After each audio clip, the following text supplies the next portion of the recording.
We are in the crosshairs here of Hurricane Matthew. In fact, families here are being warned of winds up to 125 miles per hour in the coming hours. At this hour, 12 million Americans are now under a hurricane warning as Matthew gets closer and closer to the U.S. coastline. Take a look at the images coming in as we begin tonight. It is now a Category 4 from Hollywood, Florida tonight, the deadly storm already being felt along the Florida coast. President Obama today declaring a state of emergency.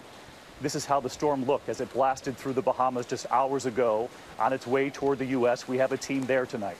Mandatory evacuations underway here at home. Florida's governor issuing a dire warning today, and you heard him moments ago, this storm will kill you. You can see the hurricane closing in roughly 100 miles now from Florida, winds at 140 miles per hour. The National Weather Service warning of a possible catastrophic storm surge right here in Florida. I can tell you the winds are picking up. The rain is now coming down here in Jacksonville. It is being felt up and down the coast here in Florida.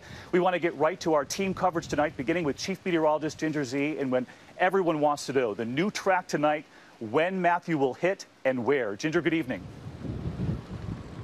Good evening, David. We're right here in central Florida on the East Coast, the angry Atlantic behind me. We're feeling the outer bands already, and this beast is still 150 miles away from us here. It is moving northwest at 13 miles per hour. You can see it on the satellite there, a nasty image coming toward Florida. I wanted to bring you through the timing of this storm. That's what is so important, the track that everyone's wondering about. It'll hug along the Space Coast overnight tonight into early tomorrow, close to Jacksonville early tomorrow through the afternoon hours. To Savannah, Charleston. It weakens as it turns back into the Atlantic. And look at this timing. I need to show you from the radar image that is happening now over Freeport, Bahamas. It goes toward Florida with that northwesterly track, hangs along the coast. You could see gusts upward of 140 miles per hour with this thing. Cape Canaveral, and then watch the timing there. By Friday evening, we go Jacksonville to Brunswick. Savannah starts to feel it. Charleston Friday night through early Saturday. So much more to come as far as what the impacts are.